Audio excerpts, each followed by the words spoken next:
On July 7th, this bank over here was on lockdown as a man named Brian Easley held two people hostage.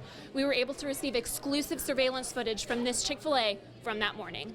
I think it starts weighing on my shoulders that I'm responsible for this building and the people in this building. Mitch Fielder is the manager of the Chick-fil-A where 3 bank employees sought refuge on July 3rd. Here's where the bank employee runs in. She asked one of our leaders to use the phone to call 911, let her know that the suspect had a bomb. Brian Easley, veteran of the U.S. Marines, called Channel 2 and spoke to editor Stephanie Steiger for about 45 minutes during the incident. The hostages also spoke to Channel 2, saying Easley was calm and composed. Thankfully, we had a great team that day. The police officers were great. Without the team, without the police officers, I mean, they were the all-stars on that day. Fielder tells us that police arrived just 5 minutes after the initial call. It's a morning I'll never forget and something I don't ever want to live through again. Fielder tells us that one of their regulars was actually in the store when all of this happened and that he was very happy with how the store handled this situation. From Cobb County, Molly Fritz, Channel 2, Action News. We're live in the state morgue. 4 deaths have been linked to counterfeit Percocet pills, and today we spoke with the GBI, U.S. Attorney, and 2 opiate users to receive more information about the intensity of this drug problem. I'm trying to live, I'm not trying to die. Inmates Danny Haney and Christopher Price say after 7 days in the Fulton County Jail, they're in the final stage of a heroin withdrawal. It's a kind of sickness you can't explain. You have to feel it for yourself. You understand, like, it's such a gut-wrenching feeling. The GBI has connected 4 overdose deaths in Middle Georgia to counterfeit Percocet pills containing fentanyl, a deadly and increasingly abused drug. What we've been seeing is that it's widely available on the dark net, on illicit internet marketplaces. A lot of that is coming from pharmaceutical companies in China. And we've also recently been seeing that the Mexican cartels, when they've been bringing over heroin across the border, they're also importing fentanyl that they've been able to obtain from overseas as well. With the decrease in the overall heroin deaths, and the subsequent increase in the fentanyl derivatives, we're seeing it shift from IV drug abusers to more pill users and pill form. Knowing that the dope sickness is over, that's going to carry me a long way as far as staying clean and as far as not ever wanting to go back to doing an opiate again, knowing what it's going to do to me if I do. You understand? When we spoke with the chief state medical examiner, Dr. Eisenstadt, he said that he's never seen as many counterfeit drug deaths as we see right now. Molly Fritz reporting from the GBI morgue, Channel 2, Action News. A Fulton County jail inmate was accidentally released early morning on July 4th. His indictment had a stamp on it that represented a dismissal. We have a guy who attempted to kill someone who was not successful, and then the victims finding out that he was out, I'm certain that they were terrified. Around 10:30 a.m. on July 4th, the jail received a call from a Sandy Springs police detective about Lamar Hillard after a victim notification system alerted him something was up. And when they looked into the situation, they discovered that he had been released in error. She says the Ohio State Highway Patrol recaptured him at a traffic stop. He was stopped on a traffic stop, but because that warrant was out on GCIC, NCIC, they received a hit that he was wanted here by the sheriff's office, and we were contacted then by that agency. His indictment had this stamp on it, meaning nalprost, dropped. Colonel Kurt Beasley tells us a staffer missed language on the same document saying Hillard had been re-indicted.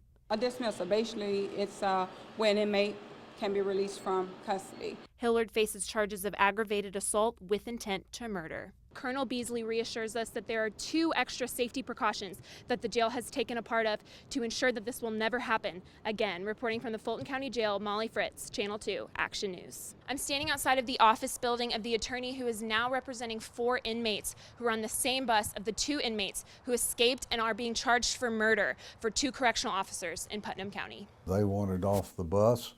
The door was not opened, and he was shot. Attorney Theodore Salter refers to the bus driver, Sergeant Curtis Blue, telling us he was heroic in his actions. His family has nothing to be ashamed of.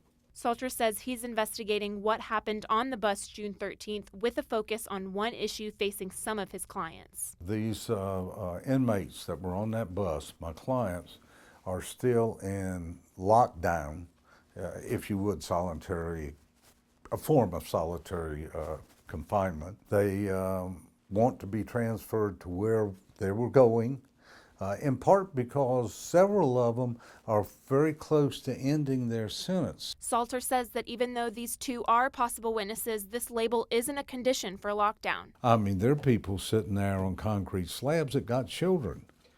They want to go see their kids. They want their kids to be able to come and see them. We ask Salter if he believes there's potential for emotional trauma. I find it very hard to believe that you could go through that and not have serious emotional trauma. Authorities captured Dubose and Rowe in mid-June in Tennessee, and now they are potentially facing the death penalty. Reporting from Cobb County, Molly Fritz, Channel 2, Action News.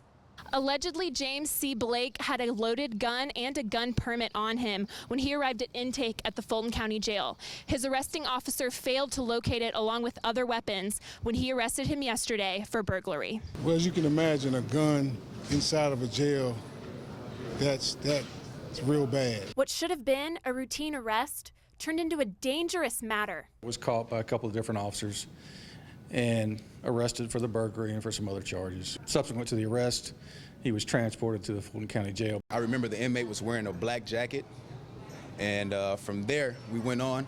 I did a routine, went on with a routine pat down, a strip search. The first thing I found was a couple of handmade knives and even a razor. The next thing you know, I find a gun. It was a Taurus 9. Atlanta police arrested Blake June 5th for breaking into a storage unit where his items were auctioned due to late payment. Major Kenneth Walker says finding unauthorized items is nothing new for intake officers. Recently, we found a lot of contraband. It's mainly drugs, lighters. Both Officer Green and Major Walker say revisiting training for police officers wouldn't be a bad idea. We ourselves, we can't carry guns inside the jail, and to think that someone being arrested and brought into the jail had a loaded gun on their person, it's really unsettling. Now, we interviewed Blake on the medical level of the jail where he said he was of sound mind and he is not guilty of burglary. Molly Fritz reporting from the Fulton County Jail with Channel 2, Action News. I'm standing here at the Gwinnett Justice and Administration Center for the first Gwinnett County Heroin Summit. Now, Georgia is no stranger to drugs, and today we spoke with GBI chemistry drug experts who tell us that Metro Atlanta is the hot spot for counterfeit drugs in Georgia. The GBI says crime lab scientists have tested 454 different types of counterfeit tablets since January of 2015. One of the biggest things that stood out to me with looking at these trends and analyzing the data was the fact that oxycodone tablets are one of the most counterfeited in our state. This all came to light when we had a tablet that was marked as oxycodone that contained 3 very concerning other drugs in it. After the test, GBI Director Vernon Keenan called an emergency meeting Tuesday to discuss results and notify the public. The GBI Director has asked for all of the drug commanders in the Atlanta area to come together and talk about this issue, and specifically even focusing on the safety precautions for law enforcement. We're extremely alarmed with what we're finding in the crime laboratory with the analysis of drugs that are containing fentanyl and carfentanil and other very dangerous drugs. Just recently I was looking at some of the data that came in, and there was a pill that was marketed as Oxy, but it actually had phenylfentanyl, fentanyl, cocaine, and pink.